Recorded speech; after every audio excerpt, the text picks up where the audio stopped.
IMPD began issuing body-worn cameras to officers in 2020.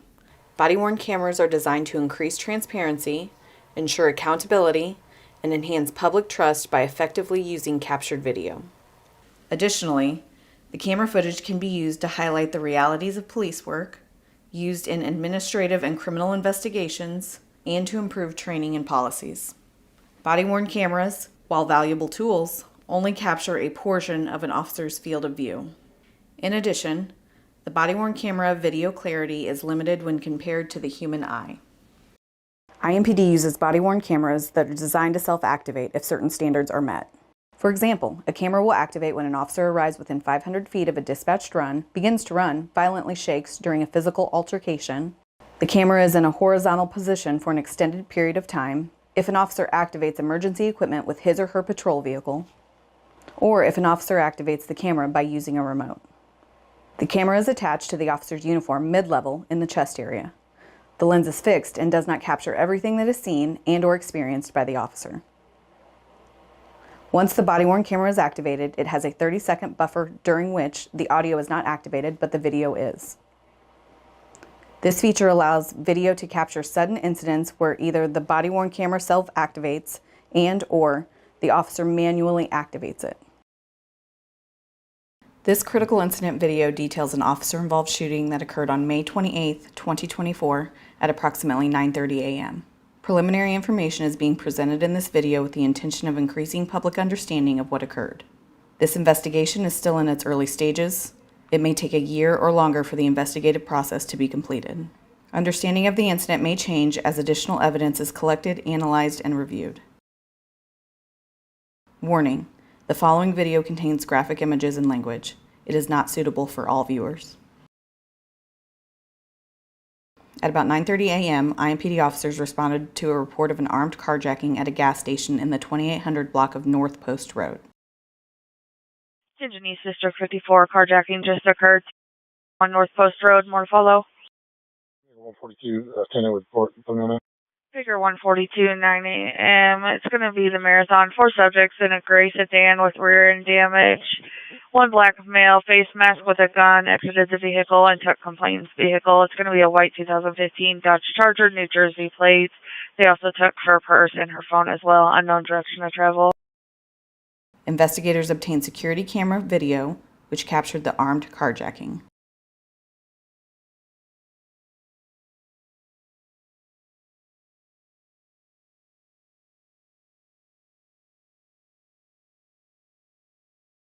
After pumping gas, the victim was sitting in the driver's seat of her Dodge Charger when she was approached by a man wearing a mask and armed with a gun.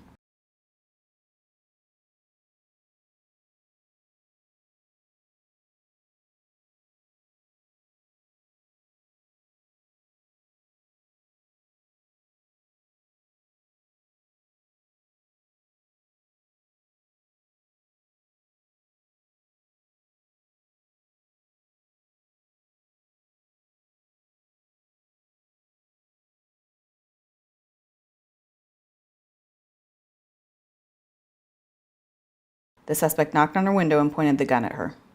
The victim later told officers the man said he would shoot her if she didn't give him everything.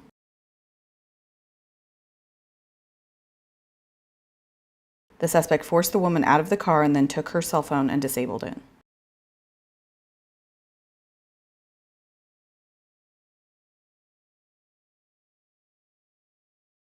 The suspect vehicle with 3 men inside drove away, followed by the carjacked vehicle. The victim was not injured.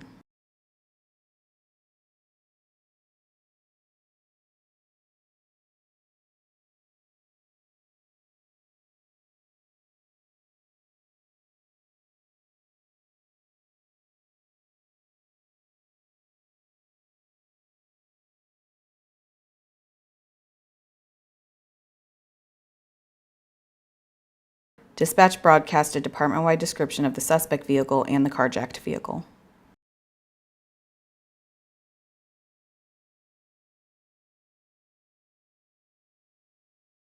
Shortly after the broadcast from dispatch, Officer Kirby located both vehicles in an apartment complex in the 9100 block of Cavalier Court. As Officer Kirby approached, he observed a man wearing a mask and pink gloves who had a gun holstered in his waistband. Control 139 rush. 139. I've got eyes on both vehicles in Cavalier Court. Serving more cars. Unit Assist 139 Cavalier Court. 150.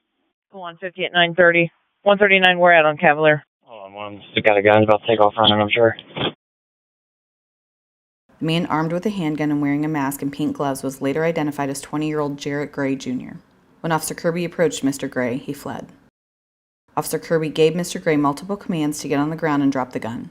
As Mr. Gray approached the suspect vehicle, he dropped a gun. Mr. Gray then picked up the gun and turned in the direction of Officer Kirby. Officer Kirby discharged his service weapon.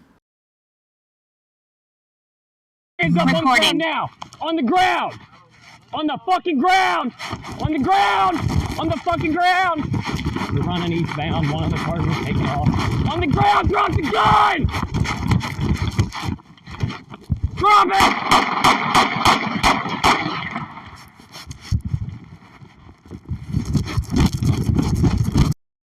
Mr. Gray ran towards the suspect vehicle, which was fleeing the area. Mr. Gray picked up an object from the ground and Officer Kirby discharged his service weapon.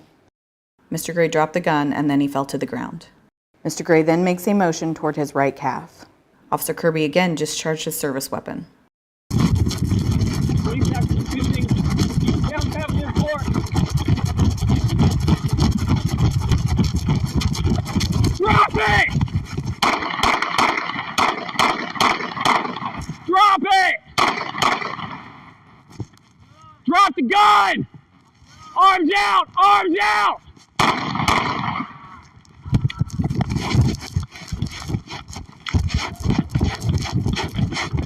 Running more cars. The gray car, heavy rear end damage, fled out of the complex.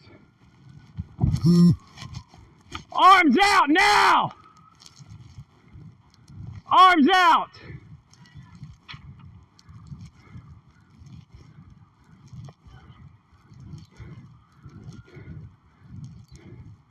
Keep your arms out!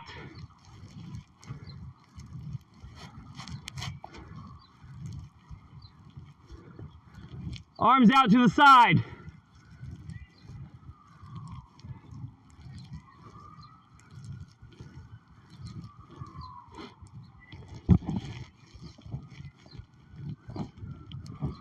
Control 139, I've got suspect down on the ground. He's still got a firearm in his waistband. Stage medics, he's shot. The following is a portion of the previous video, paused and highlighted. It shows Mr. Gray reaching down for a gun on the ground and turning in the direction of Officer Kirby. We're running eastbound, one of the cars was taking off. On the ground, drop the gun!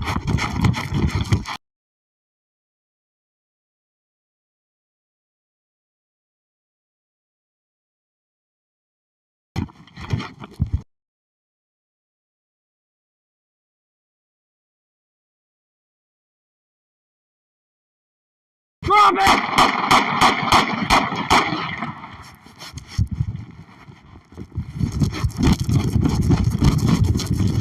Police active shooting. Down Cavalier Court. Drop it!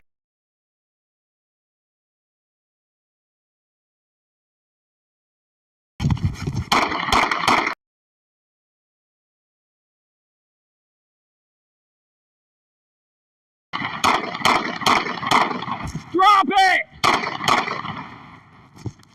Drop the gun! Arms out! Arms out!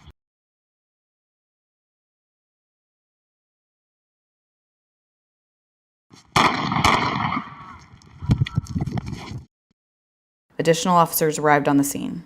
The officers approached Mr. Gray and began medical aid. The video has been paused to highlight a second gun recovered from Mr. Gray's waistband.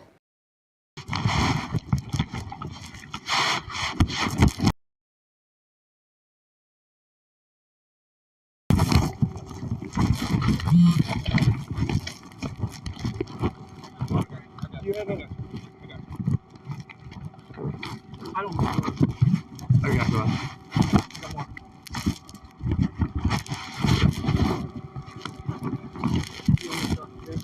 Yeah, he's shot in the side of the head.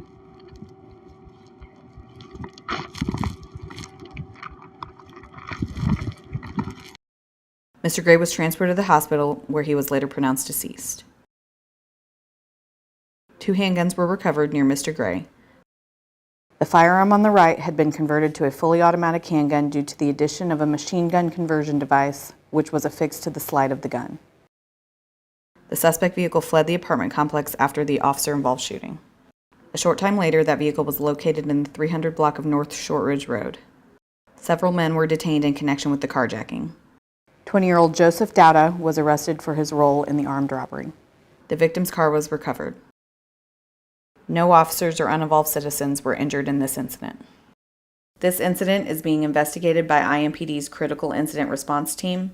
A separate and independent investigation will be conducted by IMPD's Internal Affairs Unit to ensure compliance with department policy.